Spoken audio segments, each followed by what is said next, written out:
할렐루야. 네, 반갑습니다. 저에게도 익숙한 분위기입니다. 네. 처음 LA 와서 이제 목회를 시작할 때 저희 교회가 616 웨스트 사우스모어랜드에 있었습니다. 웨스트모어랜드에 있었습니다. 그래서 늘 이 앞길을 친근하게 다니다가 10년 전에 여기서 이제 1마일 떨어진 곳으로 이사를 가서 늘 이곳을 지나다닐 때마다 정든 그런 느낌들을 갖습니다. 종종 주중에는 찾아올 일이 있었는데 또 특별히 예배 때에는 오늘 처음 와서 여러분 만나 뵙게 돼서 반갑습니다. 저는 오늘 다윗이 골리앗을 이긴 후에란 제목으로 함께 하나님 말씀 나누려고 합니다. 저는 초등학교 때까지는 교회를 다니지 않았습니다. 그리고 중학교 3학년 때가 되었을 때 수업 시간 마치고 났는데 제 앞에 옆에 앉아있던 친구가 뒤를 돌아보면서 저가 아닌 제 짝에게 너 이번 주에 우리 교회 올래? 라고 초청을 했습니다. 아마 그때 이제 교회에서 총동원 주일이 있었던 것 같은데요. 저를 초대한 게 아니고 제 친구를 옆에 있는 짝을 초대를 했는데 제가 나도 가도 되나? 이렇게 해서 이야기해서 왜냐하면 그때가 이제 고등학교는 갈 수 있는 그런 연합고사라는 시험을 쳐야 되는데 그걸 갈 수 있는 상황이었고 좀 이렇게 뭔가 인생에 새롭고 재미있는 게 없을까. 교회를 다니면 남자 중학교만 다니다 보니까 교회 가면 이제 이성교제도 할 수 있겠다 이런 생각이 들어가지고 그땐 그런 관심이 되게 많던 시절이어가지고 그런 마음으로 나는 어떠냐고 이렇게 물었더니 너도 와도 된다고. 근데 결국 이제 제 짝은 안 갔어요. 저는 갔습니다. 갔는데 친구가 이제 미팅 시켜주기로 하고 갔는데 미팅은커녕 예수님과의 미팅을 해버리는 바람에 지금도 생각해 보면 그때 그 담임 목사님이 80이 다 되셨는데 그 당시에는 하여튼 그 담임 목사님이 설교를 하신 시간 내내 계속해서 고개가 끄덕여졌던 것 같아요. 사람이 어떻게 살아야 되는지. 짧지 않은 설교였지만 그 설교를 들으면서 계속 고개가 끄덕여지면서 예수님을 믿어야 되겠구나. 첫 번째 예배 때 이미 마음이 열리고 또 주님을 알기 시작하면서부터 그 이후로도 지금까지 미팅을 단 한 번도 한 적이 없습니다. 선을 본 적도 없고 오직 주님을 바라보면서 그렇게 신앙생활을 해왔습니다. 그러던 중에 중등부, 고등부를 같이 담당하시던 장로님이셨는데 신학을 하시면서 교회를 섬기셨던 전도사님이 계셨는데 그분이 설교하시는 그런 예배에 참석하게 되었습니다. 주일 오후 2시에 중고등부 예배에 갔는데 그때 오늘 본문의 앞에 있는 사무엘상 17장 1절부터 나오는 다윗이 골리앗을 쓰러뜨리는 그 물맷돌의 사건을 설교하시면서 얼마나 열정적으로 설교하셨는지 지금은 하나님의 부르심을 받으신 그 장로님의 그 설교를 잊어버릴 수가 없게 되었습니다. 그분의 쩌렁쩌렁한 목소리 속에 나는 만군의 여호와 하나님의 이름으로 너희 앞에 나아간다. 설교 요청을 받았을 때 사실은 그 본문이 먼저 떠올랐는데 기도하며 그 다음 본문이 오늘 이 본문을 함께 나누면서 교육과 목양을 담당하시는 귀한 사역하시는 분들에게 또 하나님의 마음을 함께 좀 나누려고 합니다.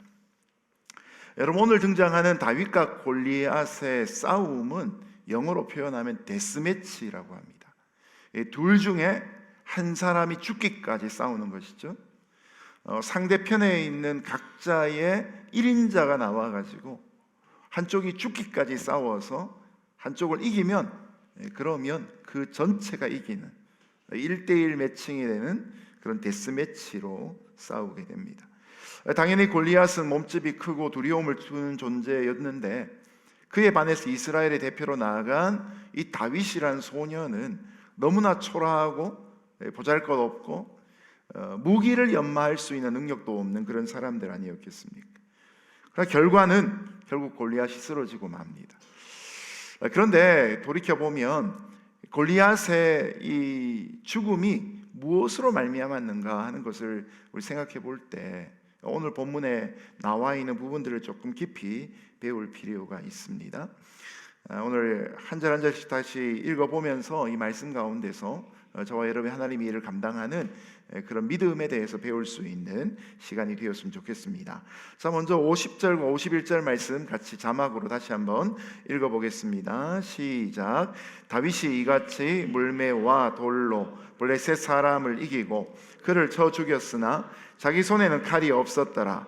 다윗이 달려가서 블레셋 사람을 밟고 그의 칼을 그 칼집에서 빼내어 그 칼로 그를 죽이고 그의 머리를 베니 블레셋 사람들이 자기 용사의 죽음을 보고 도망하는지라. 아멘. 50절 말씀에 보면 다윗은 이같이 블레셋 사람을 이기고 라고 나옵니다.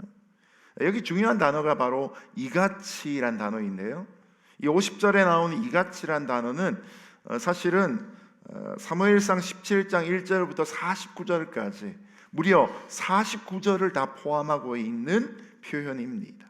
이같이, 바로 여기에 다윗이 골리앗을 이긴 과정 전체가 다 담겨져 있습니다. 압축하면 다윗은 골리앗을 물매와 돌 하나로 이겼다는 사실입니다.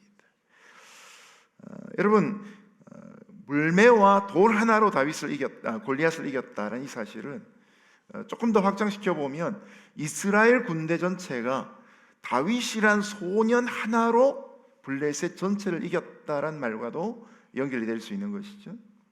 우리가 잘 아는 오병이어의 기적은 어떻습니까?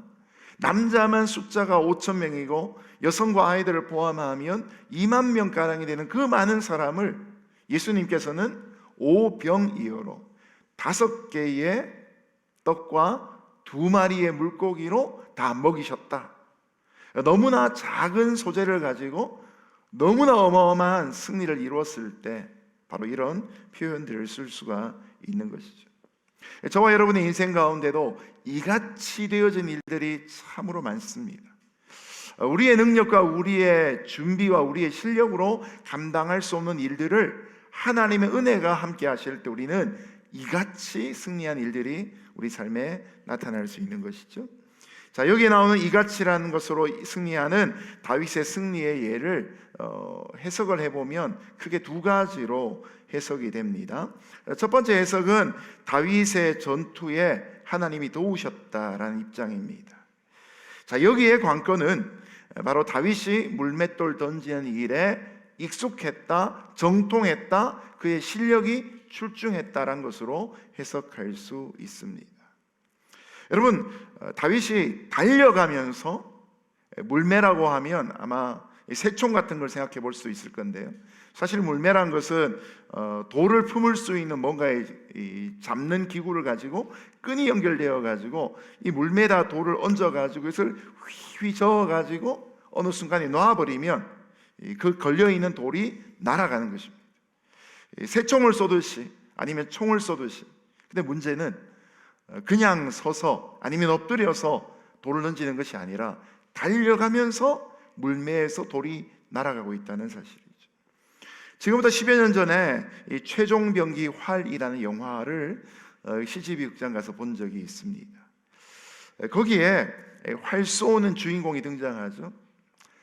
그런데 그 활을 쏘는 백발백중시킬 수 있는 그 일을 위해서 밤마다 연습을 합니다. 그런데 직선으로 활을 쏘는 것이 아니라 활이 굽어져 들어가는, 야구로 치면 커브에 해당하는 활쏘기를 연습하는 것이죠. 이 영화에 나오는 아주 중요한 대사가 이렇습니다. 두려움은 직시하면 그뿐, 바람은 계산하는 것이 아니라 극복하는 것이다. 바람이 불어오는 풍속을 계산하면서 활을 쏴야 되는데 이 주인공은 그것을 극복한다라는 표현을 씁니다. 무엇으로 이 바람을 극복합니까? 수많은 연습의 시간들이 활을 쏘는 그 일에 자신이 두는 열정을 통해서 그 많은 경험들이 결국은 바람을 극복할 수 있는 활쏘기가 가능하도록 하는 것 아니겠습니까? 다윗도 양을 치는 중에 시간이 남을 때마다 언제나 물맷돌 던지는 것을 연습했을 것입니다. 왜냐하면 자신이 갖고 있는 목자의 지팡이만으로는 맹수가 덤벼들어서 자신의 양을 물고 도망갈 때 어찌할 수가 없었기 때문이죠. 그래서 자신의 작은 체구로 맹수를 이길 수 있는 가장 좋은 방법은 물맷돌이다라는 것을 알게 되었고, 그 순간부터 시간이 날 때마다 언제나 물맷돌 던지는 일을 연습했습니다. 세상에 10만 시간의 법칙이라는 것도 있지만, 뭔가의 한 가지 일을 10만 시간 동안 연습하면 정통하게 되듯이, 아마 다윗도 어느 순간부터 달려가면서도 돌을 물매에 걸어서 던질 수 있는 능숙함을 가지게 되었던 것 같습니다. 그런데 그렇게 해서 날아간 이 물매가, 돌이 결국은 골리앗의 투구와 그의 몸통을 덮고 있는 갑옷의 빈 구석을 찾아서 날아가서 정통으로 골리앗의 이마에 박히고 맙니다.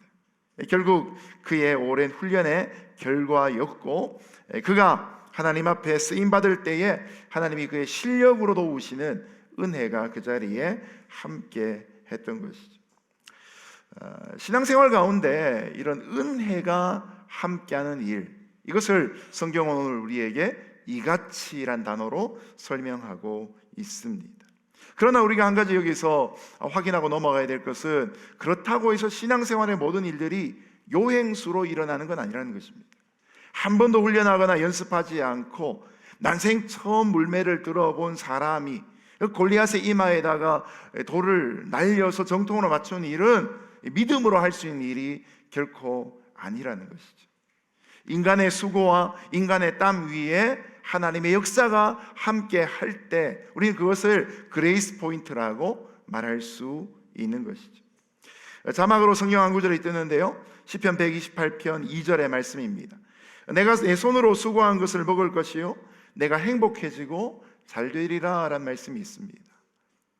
여러분이 여주기형 같은 인생 세상 속에는 자기가 수고를 많이 했음에도 불구하고 그것에서 열매를 100% 못 거두는 일들이 참 많습니다.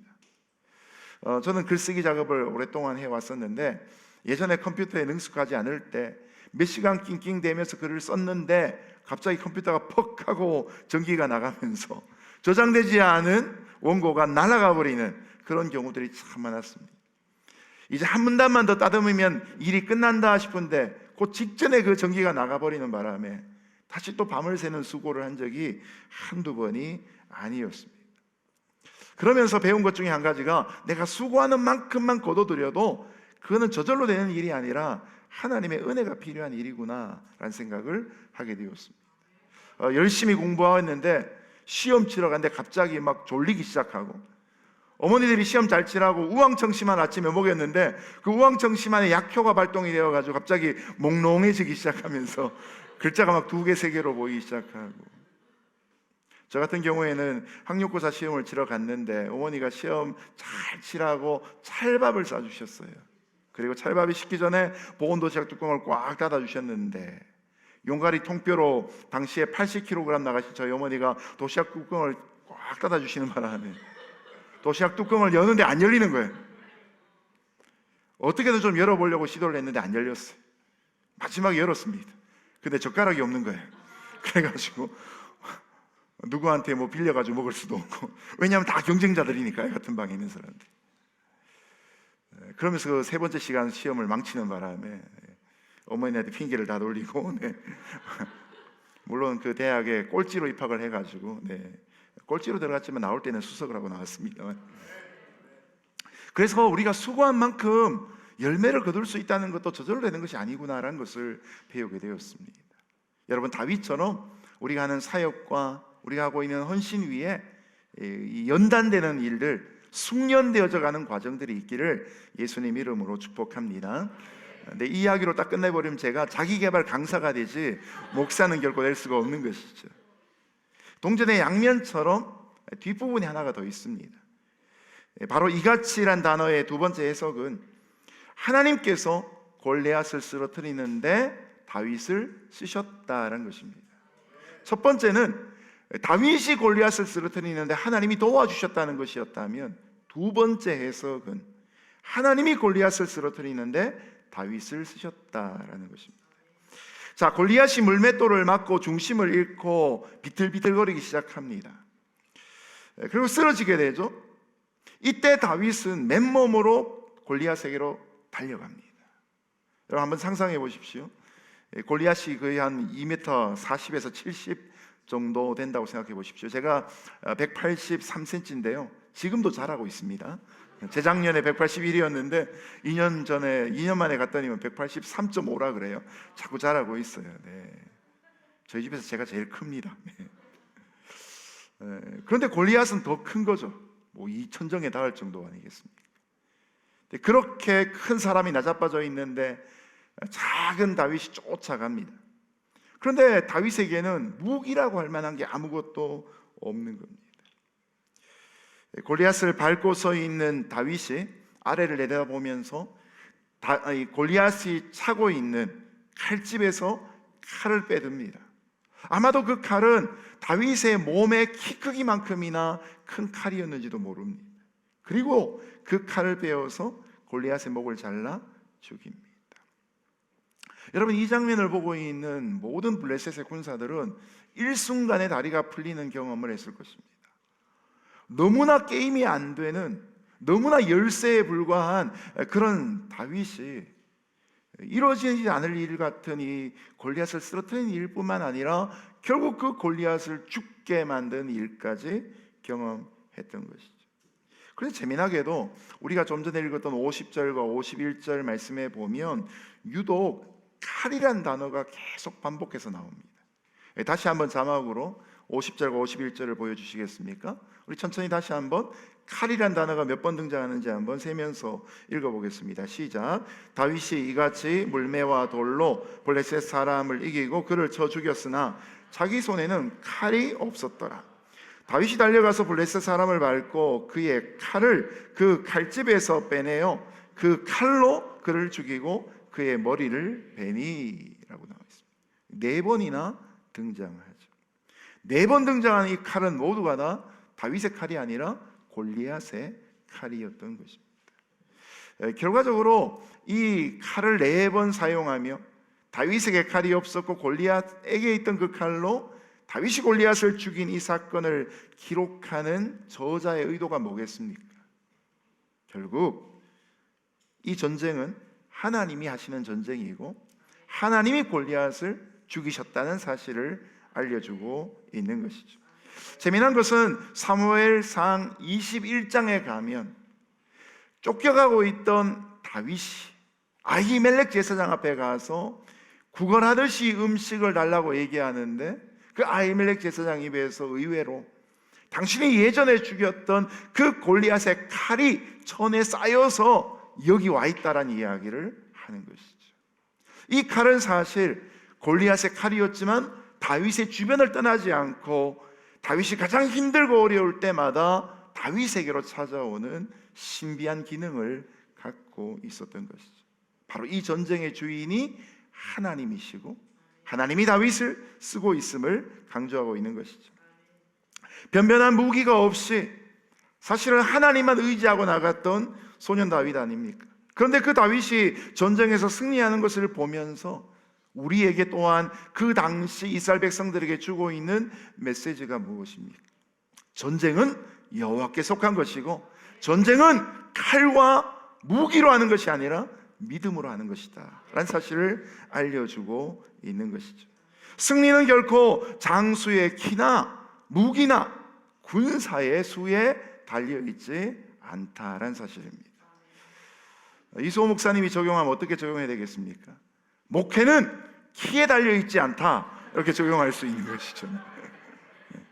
제가 전도사 시절에 첫 아이를 낳았는데 저희 어머니가 결혼하고 처음으로 아들 손자를 보기 위해서 오셨어요.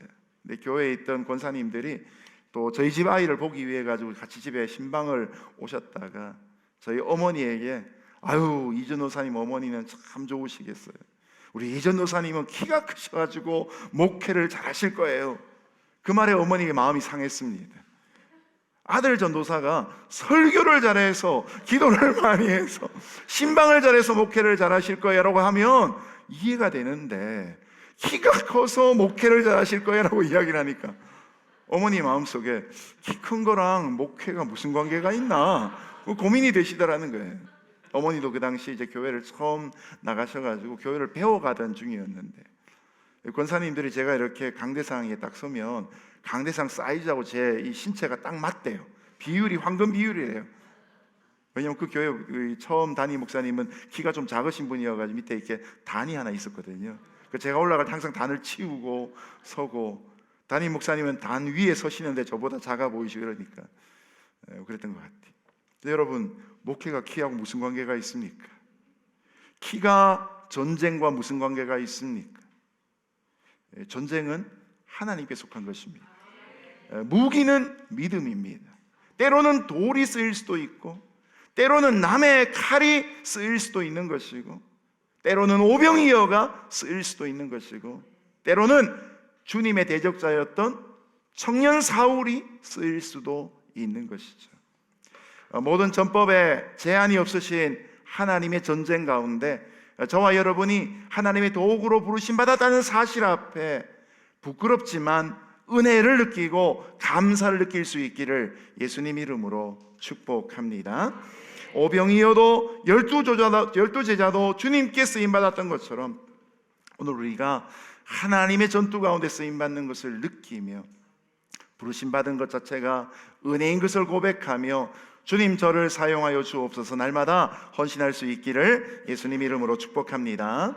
두 번째로 52절에서 54절 같이 읽습니다. 시작. 이스라엘과 유다 사람들이 일어나서 소리 지르며 블레셋 사람들을 쫓아 가이와 에그론 성문까지 이르렀고, 블레셋 사람들의 부상자들은 사라임 가는 길에서부터 가드와 에그론까지 엎드러졌더라.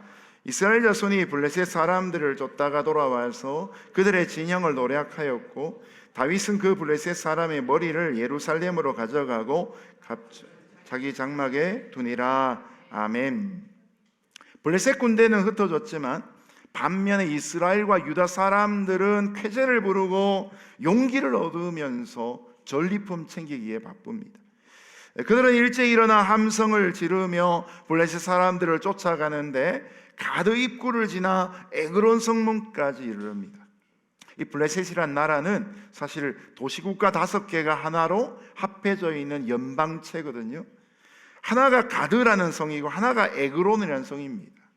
가드에서 에그론까지 5개의 성읍국가 중에서 이쪽에서 저쪽까지 가는 길 내내 블레셋 사람들 군대의 시체가 즐비하게 늘어져 있는 광경을 보여줍니다. 사람들만 죽이는 것이 아니라 그들의 진영을 약탈하며 전리품을 이스라엘 군대가 챙기고 있는 장면이 등장합니다. 자, 그런 중에 하나님에게 쓰임받고 있던 다윗은 무슨 일을 하는 일에 바쁩니까? 그 순간에 다윗은 골리앗의 머리와 함께, 칼로 목을 베었으니까요, 골리앗의 머리와 함께 골리앗의 투구와 갑옷과 무기를 거두고 있습니다. 이 골리앗의 머리는 이제 다음 본문에서 사울왕 앞으로 가져가지만, 반면에 골리앗이 입고 있던 갑옷과 무기들은 자기 천막에 간직했다고 성경이 기록하고 있습니다. 이 자기 천막이란 것은 사실은 소년 다윗이었기 때문에 아직은 독방을 쓰던 시절이 아니라 아버지의 천막을 의미하는 것이겠죠. 더 나아가서 이 천막이라는 단어가 장막 이란 의미에서 여호와의 성막을 의미하기도 합니다. 아마도 이 골리앗의 무기들을 챙겨서 하나님의 성막에다 갖다 맡겼던 그런 일이 있지 않았을까 싶습니다. 그래서 21장에 가면 그렇게 갔던 그 칼이 다시 다윗에게로 돌아오는 일이 생기겠지요. 남들은 다 블레셋의 전리품을 챙기는데 바쁜 그 시간에 다윗은 지금 무엇을 하고 있는 것입니까? 왜 골리앗의 투구와 갑옷과 그의 무기를 챙겨가며 지금 시간을 보내고 있는 것입니까? 여러분, 여기에는 몇 가지 가능성이 있습니다. 나중에 자신이 좀 크고 나면 골리앗의 갑옷을 입고 자신이 사람들 앞에 내가 왕년에 이런 사람이었다 라고 자랑하고 싶은 마음이 있을 수도 있겠죠. 두 번째로 하나님 앞에 예배하는 마음으로 가지고 갈 수도 있을 것입니다. 이 사역을 하다 보면 우리가 갖고 있는 능력보다 하나님이 열매를 많이 맺게 해주신 결과들이 있습니다.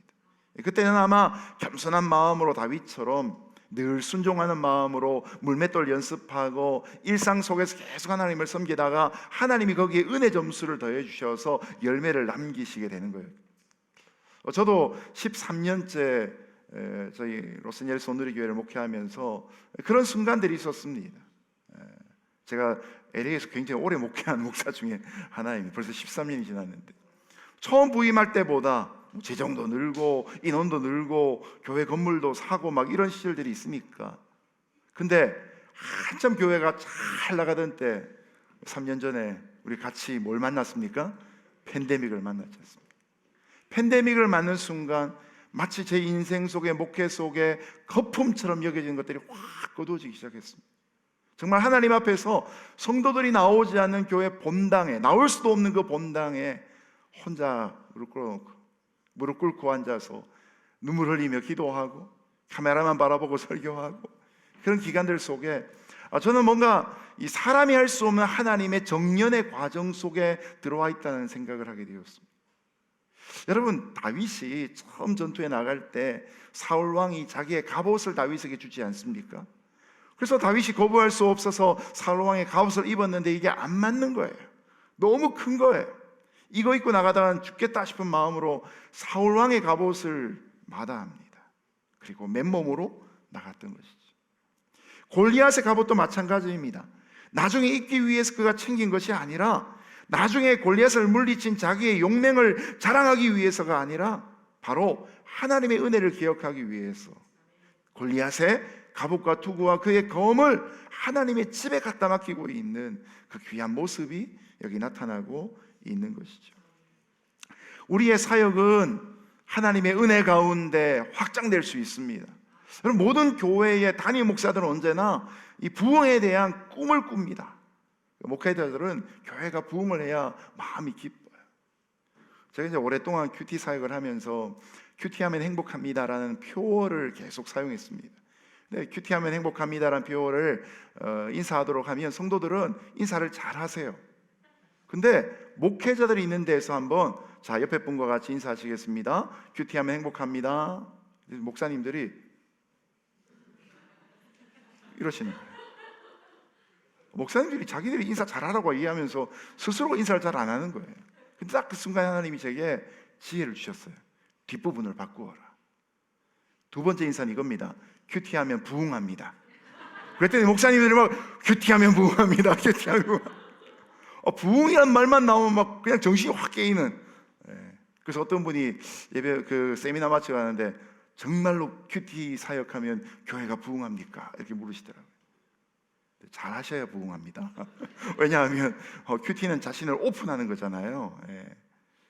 오픈하지 않는 목사님이 성도 보고 삶을 오픈하고 말씀을 계속 묵상하라 그러면 오히려 교회가 더 힘들어질 수 있는 거지. 물론 교회가 부흥해야 합니다. 근데 그 부흥의 결과 속에 우리의 공로가 얼마나 있는가 카운트하기 시작하는 순간 우리는 골리앗의 갑옷을 나중에 내가 크면 입어야지 하는 사람이 될 수도 있는 것이죠. 처음에는 사울의 갑옷을 마다했지만 나중에는 골리앗의 갑옷을 자신의 전리품으로 사람들에게 자랑할 수 있는 위험이 우리 인생 속에 있다는 것이죠. 사실은 우리가 힘들고 어려운 때를 감당하는 것보다 번영의 시기를 견뎌내는 게 더 힘들지 않습니까? 고난을 이겨낼 사람이 100명이라면 번영을 이겨낼 사람은 1명 정도밖에 되지 않는다는 말이 있습니다. 여러분, 승리하고 난 다음에 나의 마음은 어디에 있는가? 성과를 이루고 난 다음에 나는 얼마나 인정받고 싶어 하는가? 다윗처럼 남들이 전리품을 챙기는 그 시간에 여호와의 성막 가운데 나갈 수 있기를 주님 이름으로 축복합니다. 그 전리품을 하나님 앞에 오롯이 올려드릴 수 있는, 시련이 아니라 풍요로움 가운데도 넘어지지 않는 하나님의 사람들이 되시기를 주님 이름으로 축복합니다. 마지막 세 번째로 55절에서 58절입니다. 같이 읽습니다. 시작. 사울은 다윗이 블레셋 사람을 향하여 나아감을 보고 군사령관 아브넬에게 묻되 아브넬아, 이 소년이 누구의 아들이냐? 아브넬이 이르되 왕이여, 왕의 사심으로 맹세하옵나니 내가 알지 못하나이다 하며 왕이 이르되 너는 이 청년이 누구의 아들인가 물어보라 하였더니 다윗이 그 블레셋 사람을 죽이고 돌아올 때에 그 블레셋 사람의 머리가 그의 손에 있는 채 아브넬이 그를 사울 앞으로 인도하니 사울이 그에게 묻되 소년이여 누구의 아들이냐 하니 다윗이 대답하되 나는 주의 종 베들레헴 이새의 아들이니이다 하니라. 아멘. 이 사무엘상 17장을 쭉 읽다 보면 사울은 골리앗 앞으로 나아가는 다윗을 처음부터 주목하고 보고 있었습니다. 그리고 우리가 읽지 않았지만 사울이 자신의 갑옷을 다윗에게 주었습니다. 그러면 두 사람이 적어도 신체가 접촉될 수 있을 정도로 가까운 거리에 있었다는 걸 의미하는 것 아니겠습니까?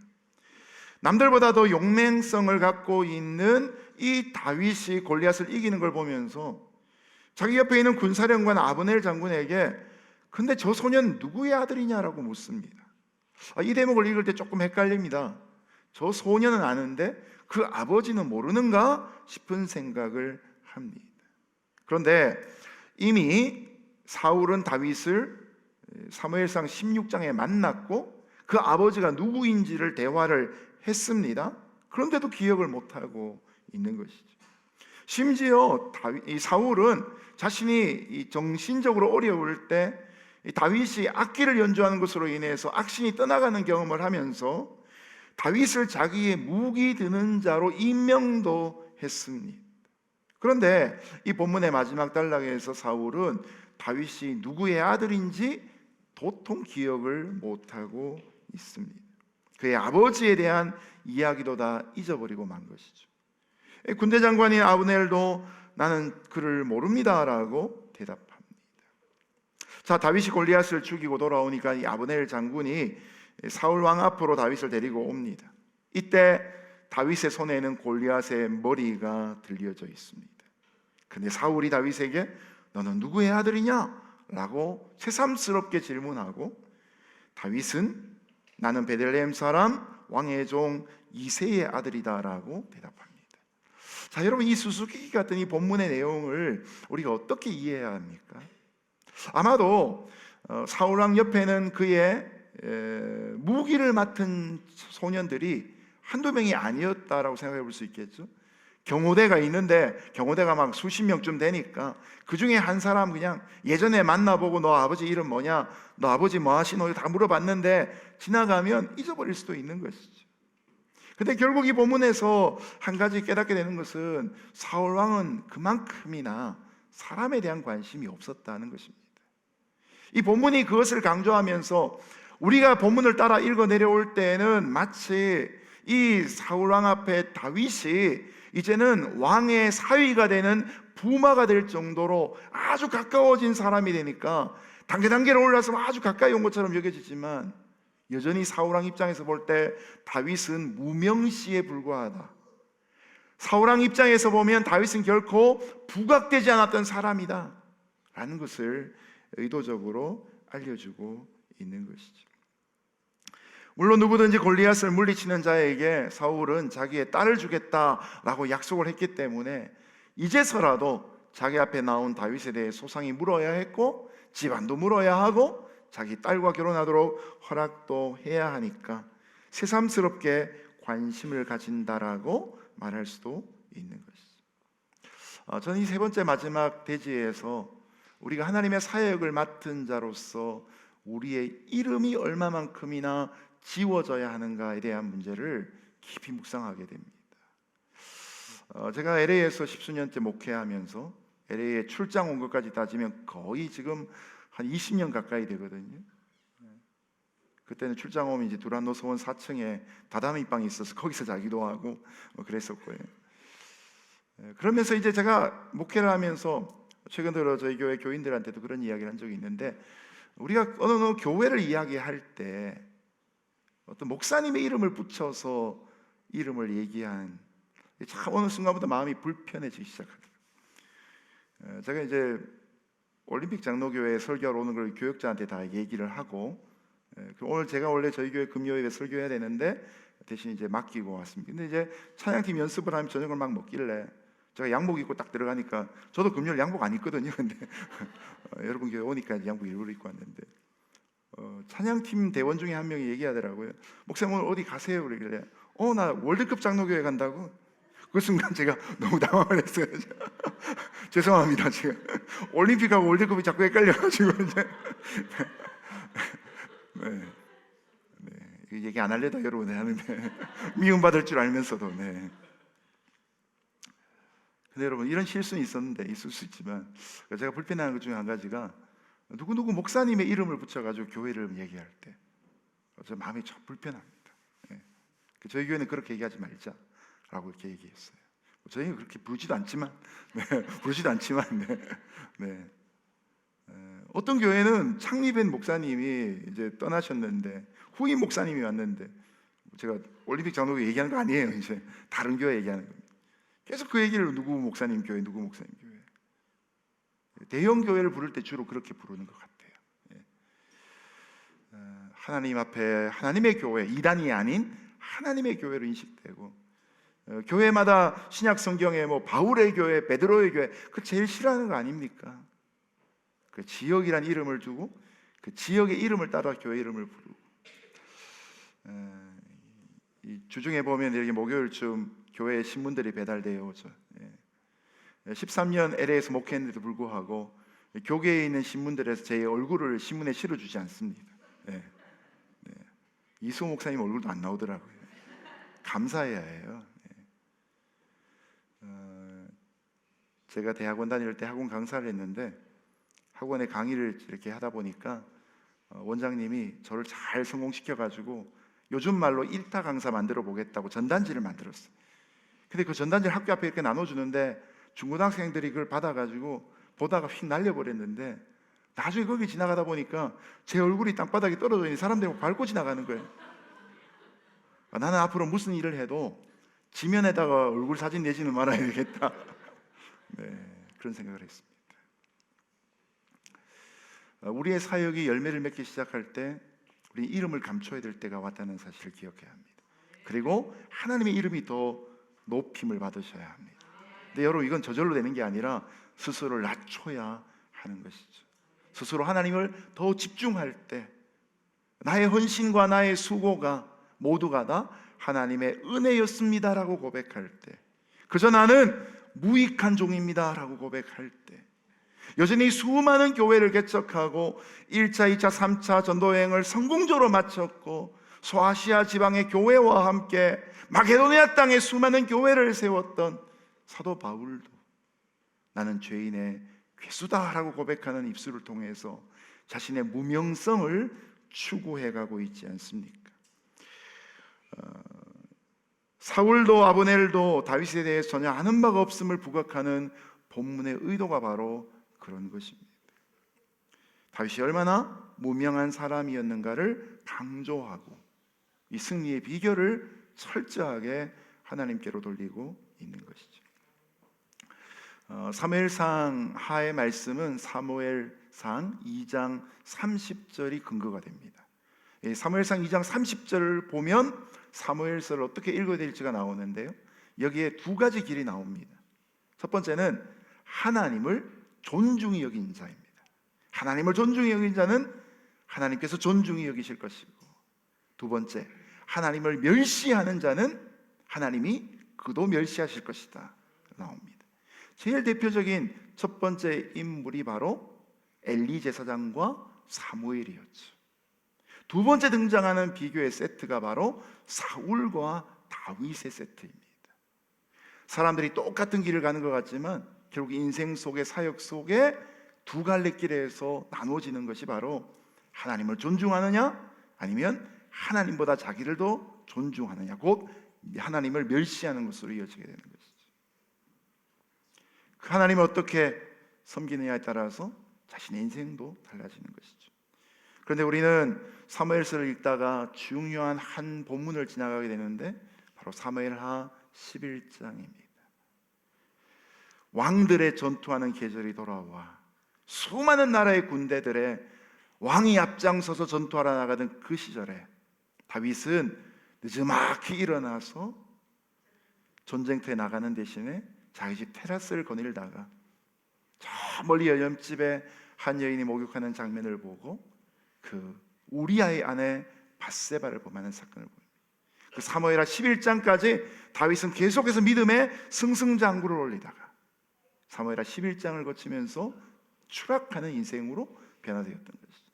인생 전반부는 하나님을 존중히 여겼지만 그의 인생 후반부는 사무엘하 11장 이후로부터는 추락하게 된 것입니다.